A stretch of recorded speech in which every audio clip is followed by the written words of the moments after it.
guys, if y'all are in the market to get your first laser engraver, I've bought my first laser engraver about 2 months ago, and it was the Glowforge Aura. I actually got it for a pretty good price compared to what it's selling for. I think it's selling for around 1,000 right now. I got mine for 500. It's obviously used. I got it off the Facebook Marketplace.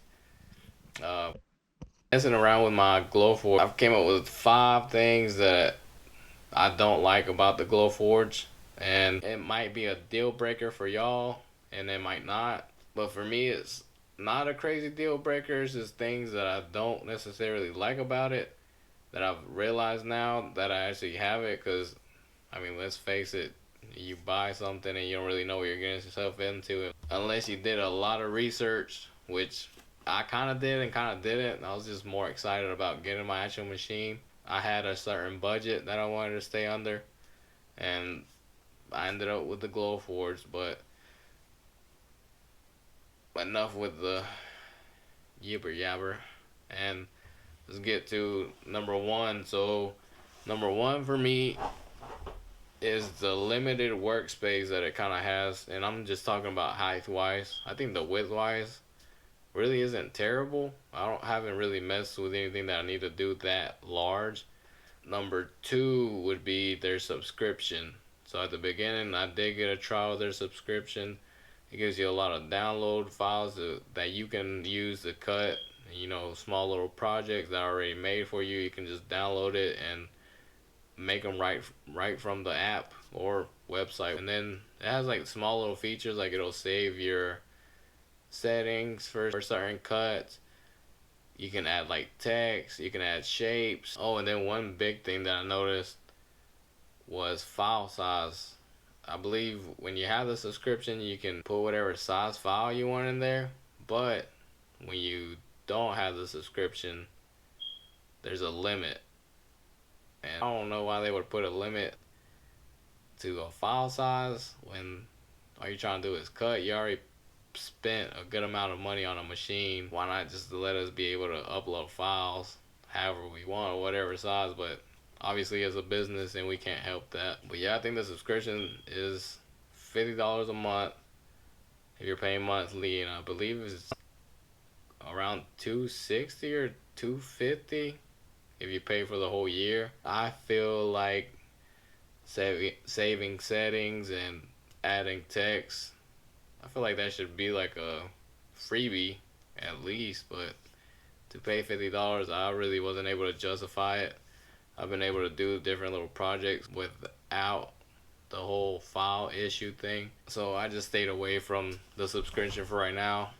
Maybe later on, if I actually need it, then I'll get into it. The third thing is the whole focus and alignment thing. So when you turn on your machine, it starts doing an alignment and it automatically focuses, but I'm not sure what exactly it focuses on. I seen on a Facebook group that somebody kept having an issue with it starting a project, and then it just randomly says focus is out.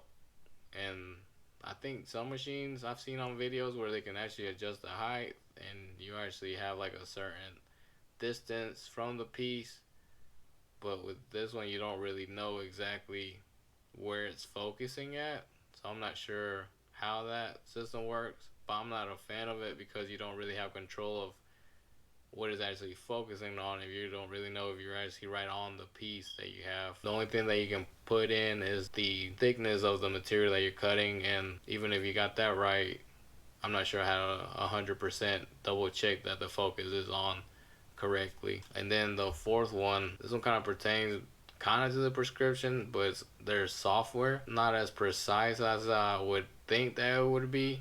It sometimes is a little laggy as well. I've had issues here where I'm trying to move something and it's just not moving. I had to refresh the website for it to actually move, and that's kind of annoying because it's supposed to be like a working software and I'm not sure how they can even fix that. And then the fifth thing, it doesn't have an on and off switch, which I find kind of weird.